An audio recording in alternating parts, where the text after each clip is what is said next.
সরকারের পতনের পর থেকেই আলোচনায় উঠে এসেছে ভারতের সেভেন সিস্টার্স অঙ্গরাজ্য। গঠনের পর থেকেই সেভেন সিস্টার্সের পাশাপাশি সমানভাবে আলোচিত হচ্ছে চিকেন নেক বা সেভেন স্টার্স নিয়ে কেন এত ভয় ভারতের? কখনো কখনো নাকি সময়ও থমকে দাঁড়ায়, কিন্তু ভারতের দাদাদের জলবাজি কখনো থেমে থাকে না। ওরা তাদের মতো করে ঠিকই ষড়যন্ত্র করে যায় দিনের পর দিন। পার্শ্ববর্তী দেশগুলো যেন ওদের পথের কাঁটা। কিন্তু কেন এত আয়োজন ভারতের দাদু বাবুদের? কেনই বা বাংলাদেশ, নেপাল, ভুটান, চীন, পাকিস্তান, মায়ানমার নিয়ে তাদের এত মাথা ব্যথা?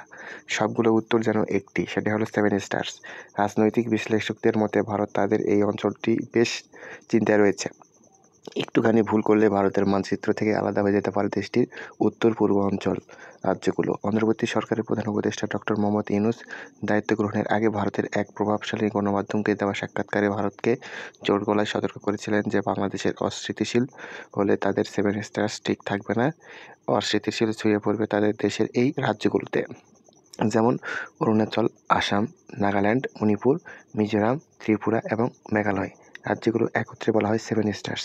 একসময় সেভেন স্টার্স এর বেশিরভাগই অবিভক্ত বাংলা ভাষায় ছিল। তাদের মধ্যে এখনও দেখা যায় বাঙালি সংস্কৃতি আর বাংলা ভাষার প্রভাব। মাঝে মধ্যে আবার স্বাধীনতার আন্দোলন গড়ে ওঠে তাদের মধ্যে। আর বাংলাদেশ থেকে কাছে অবস্থান হওয়ায় প্রদেশগুলো নিয়ে ভারতের মোদী সরকারের কপাল বারংবার চিন্তার ভাঁজ দেখা যায়।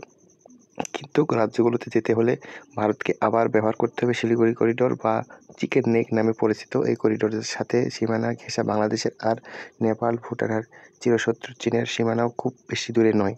কিন্তু মূলত এই জন্য বেশি চিন্তায় রয়েছে ভারত। ফ্যাসিস্ট হাসিনার সময় ভারতে বাংলাদেশের সমুদ্র সীমা, আকাশপথ, সড়কপথ ব্যবহার করে খুব সহজেই তাদের দেশের পণ্যগুলো পৌঁছে দিতে সেভেন স্টার্স এর রাজ্যগুলোতে, কিন্তু ক্ষমতার পালাবদলের ভারতে হারিয়েছে সেই সুযোগ। তারা বাংলাদেশ আর দেশের জনগণকে প্রাধান্য না দিয়ে পক্ষ নিয়েছে গণহত্যাকারী হাসিনার।